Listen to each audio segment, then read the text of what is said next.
Even her detractors admit that the charitable work of the Catholic Church has been extraordinary.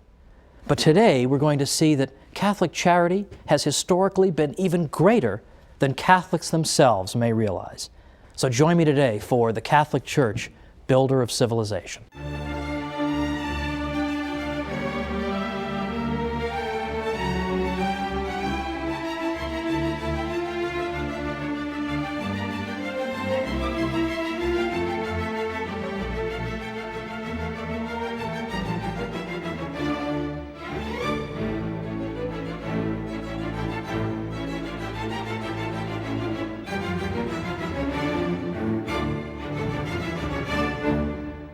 Welcome to the Catholic Church, Builder of Civilization. I'm Thomas Woods. Today we're talking about Catholic charity. Now we all think we know all about Catholic charity, and indeed we do know a great deal about it. Even her opponents admit that the Catholic Church has done more charitable work than you can possibly believe. But Catholic charity is in fact even greater than people realize. And today we're going to explore why. For instance, it's the quality of the charity as well as the quantity. It's not simply that the Catholic Church did a lot of good work for people. That we'll look at in a moment. But it's the spirit that animated that charity as well. So, for instance, the Catholic Church taught that you should help somebody not because you expect a reward or you're going to keep hectoring this person forever, that you owe me something, remember I helped you 3.5 years ago, or you don't do it so that you can show the world what a great person you are. You do it because it pleases God, because you respect a fellow human being as being made in the image and likeness of God, and that you know that charitable work pleases Him. This is why you do it. You do it out of a love for God and your fellow man, not because you expect any kind of reciprocity. Beyond that, we have even the counsel from the Church that you should even help your own enemies. What, are you crazy? In the ancient world, they would have thought that was crazy. In ancient Greece and Rome, that would have been considered absurd. And indeed, in the ancient world, a lot of the giving was self-interested. It was not given out of the pure desire simply to help a fellow human being. So the quality, the kind of charitable work, the spirit that animated it, was very different in the Catholic world than it had been in the world that preceded the Church. But we should not at the same time disparage the question of quantity, because here too the Church excelled. Because for the first time you had institutionalized care for the sick and widows and orphans and the poor. Now again, there had been generosity shown in the ancient world, no one would deny that, but nowhere near the level that we see under the Catholic Church. Now remember my rule, I want to cite anti-Catholics whenever I can to show that what I'm saying really is true, because even an opponent of the Church admits it.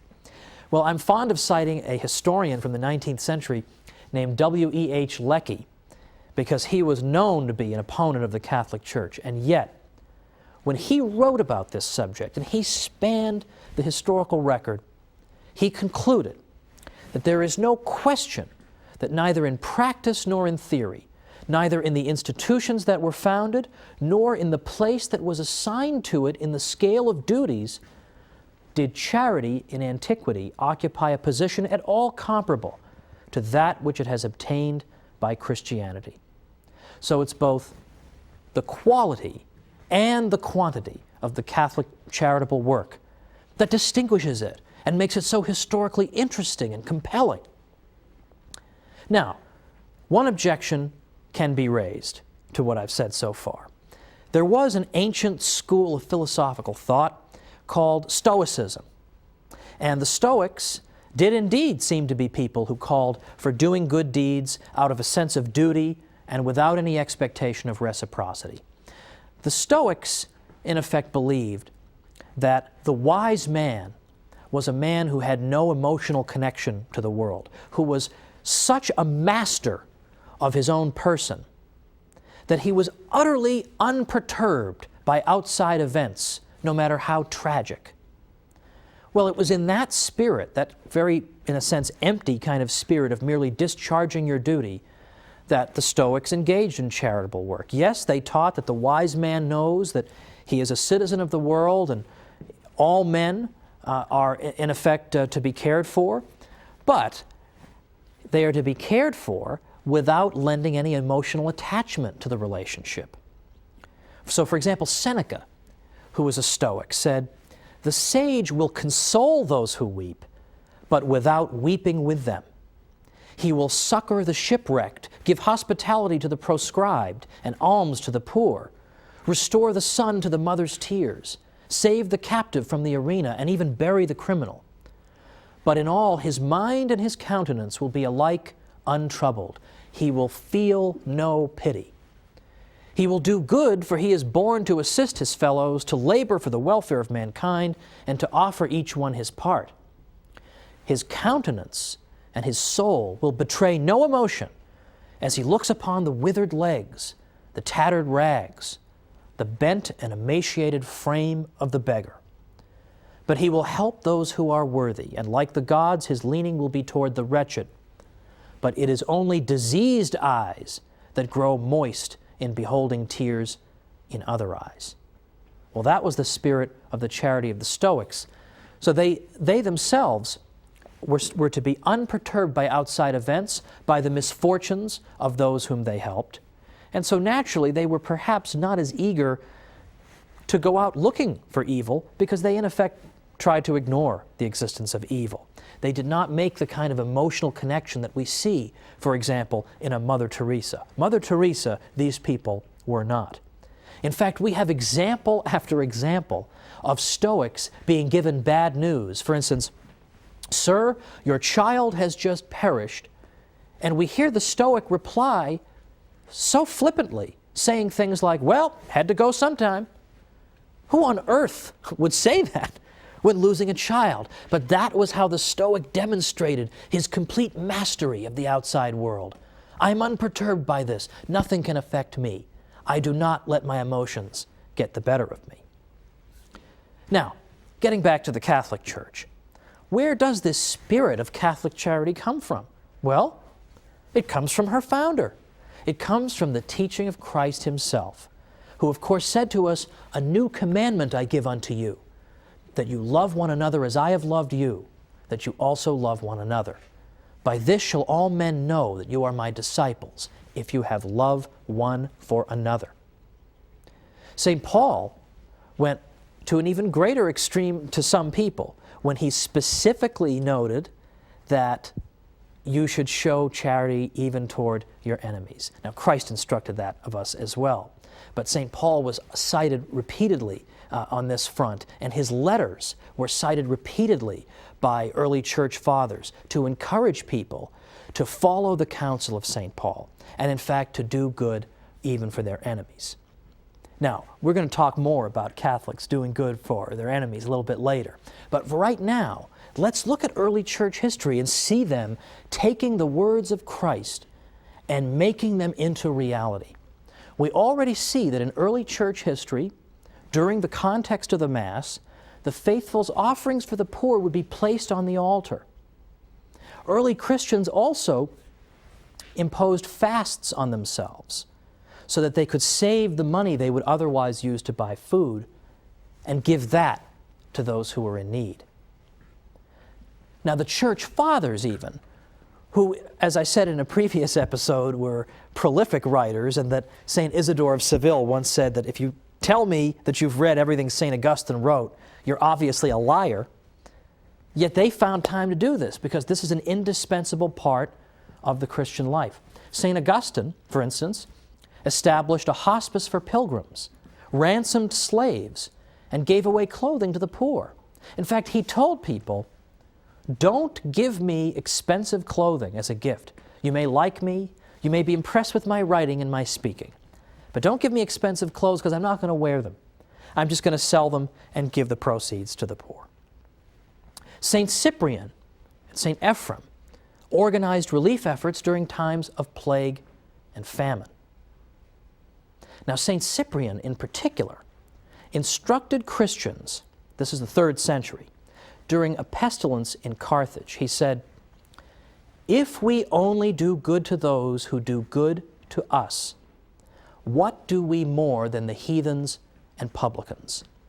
If we are the children of God, who makes His sun to shine upon good and bad, and sends rain on the just and the unjust, let us prove it by our acts, by blessing those who curse us, and doing good to those who persecute us."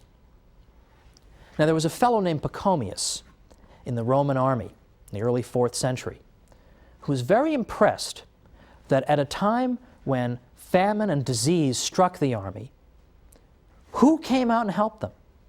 Who came out and lent their undiscriminating assistance? It was those who believed in Christ. And here they were helping some of the very people who had persecuted them in the past. This amazed Pachomius.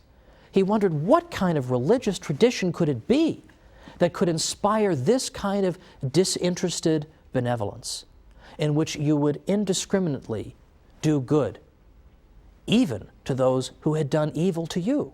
He couldn't believe these people. So what do you think happened? He began investigating the faith.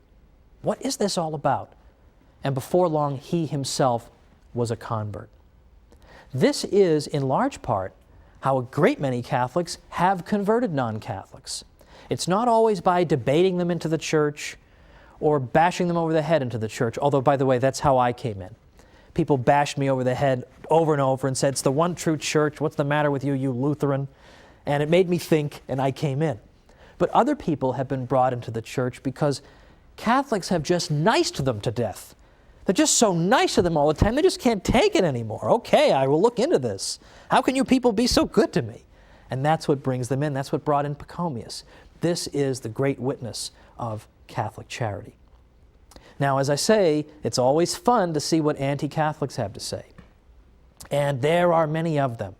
But even anti-Catholics have admitted, as we'll see after the break, famous anti-Catholics have admitted that they don't know how to account for what the Catholic Church has done. They look at Mother Teresa, they don't know how to explain this without using a supernatural explanation.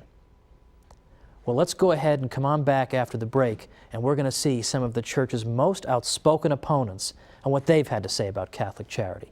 So come right back.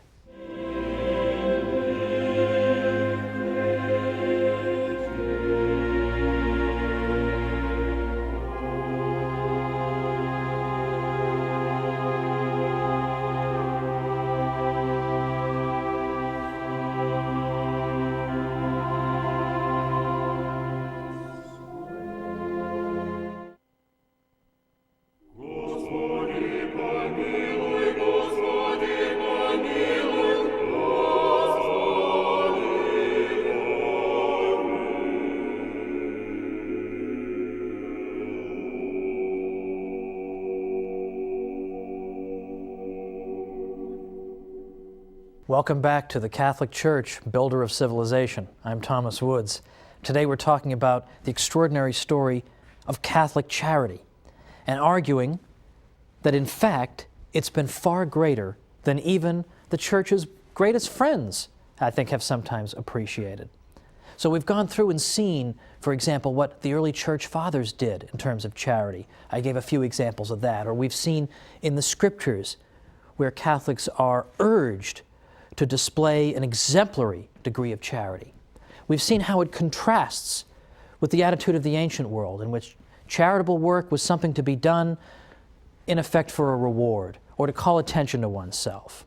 And even when you do have the example of a school of thought like the Stoics, that does seem to say you should do good without expecting a reward, they do it out of such an emotionless sense of duty that we almost would view it as dehumanizing today.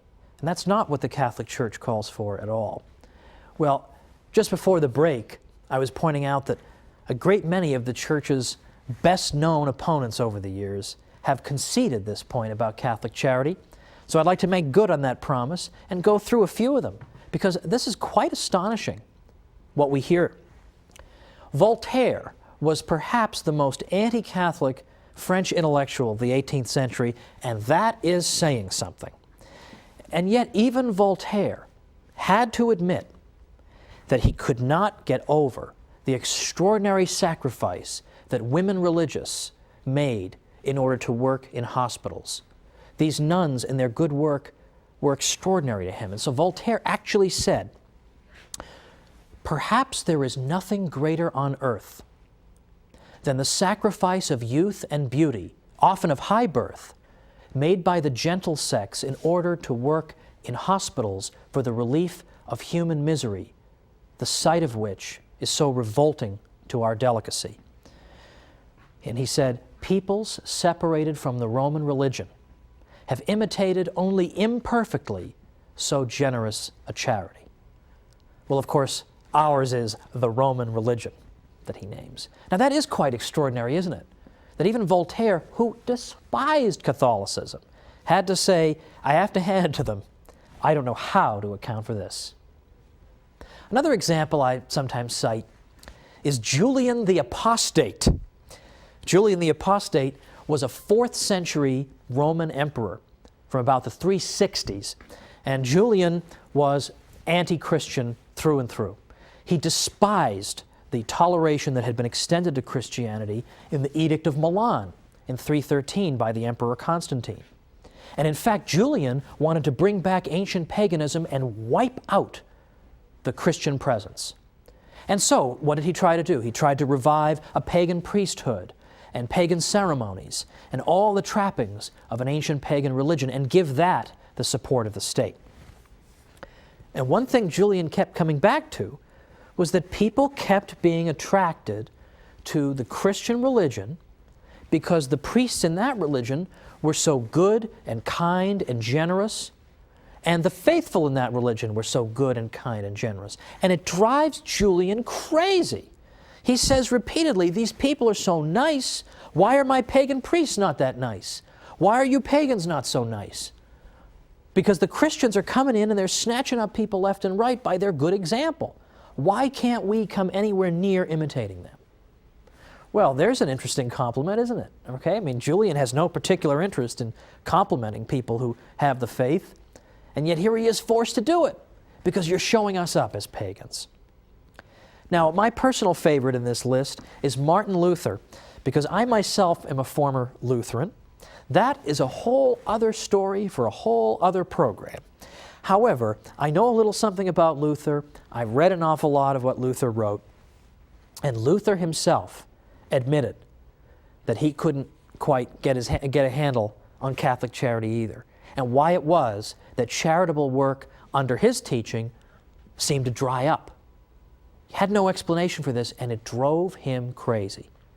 Now, before I go any further, I want to anticipate an objection here, because sometimes I get this. I get people saying, well, should you really portray Martin Luther as an enemy of the Catholic faith? I mean, wasn't he, toward the end of his life, didn't I hear something about maybe he was having second thoughts? Well, I don't think so. Because in fact, the last book Martin Luther wrote was called Against the Papacy at Rome, an Institution of the Devil. So if he's having second thoughts, he has a very funny way of showing it. Well, Luther, of course, taught the doctrine of justification by faith alone. And he repeatedly said that we don't need to do good works in order to get into heaven. Now, this is a very technical theological discussion here. And Luther, by the way, was not saying that nobody should do good works. In fact, Luther argued that a Lutheran could do good works in an even purer spirit than a Catholic could, because a Lutheran would know that the good works were not going to do anything for him salvation-wise. He was doing them only because he loved God, whereas a Catholic is always thinking in terms of self-interest when he does good works. But Luther's point was that good works aren't going to do anything in terms of your salvation, whether they're done in the state of grace or whatever, not going to do anything. But what some people took Luther to mean, and Luther is partly to blame for this, was that you don't need to do good works, period. Because Luther would speak in such exaggerated language that at one point he actually said, you can commit adultery 100 times a day, and you can commit 100 murders a day, but as long as you have a lively faith, this will not tear you away from Christ. Well, I think people can be forgiven if they conclude from that good works are not that important. So what Luther started to see in his day was this phenomenon whereby a tradition of good works began to dry up completely. In fact, Luther himself deeply regretted this and said, at least under the papacy, that is to say, at least under the Catholic Church, you didn't have to force people to be charitable. You didn't have to hold a gun to their heads. They would be charitable spontaneously. He says, whereas living under the gospel, and by under the gospel he means under Lutheranism, he says, not only do I see no charity, to the contrary, people are grasping at each other's belongings. People have become envious and self-centered. He was very interested in this. And throughout his life, he continued to observe good works by Catholics in hospitals and so forth. And it really was a rebuke to him. In fact, at one point, he got so frustrated with his fellow Germans that he tried to leave altogether. He just said, I just had it with you people. Nobody's living the gospel. Nobody's living the Christian life. That's interesting. He had to concede. The Catholic Church had helped to make people charitable. Now, a couple years ago, I was interviewed in the Washington Post. So obviously somebody was fired over that, but I was interviewed in the Washington Post in their live online segment, which I really like because it's a live question and answer session on the internet. And so readers can type in questions, and then I'm sitting at my computer and I'm seeing all the questions come in, and then I answer them. Well, the questions are coming in fast and furious, so if you didn't have carpal tunnel syndrome before this process, you definitely have it afterward. One of the questions I got I thought was very interesting, and I thought a fair question. The person asked, after all, however, isn't Catholic charity really at its root self-interested? Because, in fact, isn't the person engaged in charity because he expects a reward? He expects to go to heaven. So can't we really say that really Catholic people are no different from people in the ancient world? They're all seeking rewards. And so I thought that was a fair enough objection. So I explained, I gave this answer. And I hope this is a good enough answer. If you don't think it's a good enough answer, write to me and I'll give a better answer the next time. But I gave an answer that was twofold. I said, first of all, the Catholic Church recommends to us in effect tells us there are three different levels of sanctity when it comes to doing good. Some people do good simply because they're afraid of going to hell, and that's the only motivation that will reach those people. Now, that's considered to be sort of good enough, but it's certainly not the ideal. At the next level, people do good because, as the questioner suggests, they seek heaven. And now, I personally see nothing wrong with that. But even that is not the ultimate level that the Church recommends to us. The Church says there is a top level. There's a level at which people do good solely because they love God and they want to please God.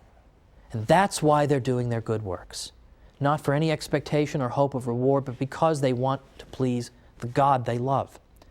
And I said to the questioner, this is what the Church is calling us to, is precisely this level of benevolence at which we're not thinking about ourselves. We're thinking only about God and only about doing good for its own sake.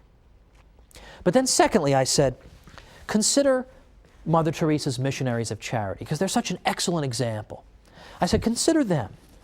Now you may say, they're doing all these good works and helping all these people who are in wretched conditions oftentimes, and the sickest of the sick and the poorest of the poor, and they're helping those people simply because they want to go to heaven. But they could go to heaven by working in an air-conditioned office.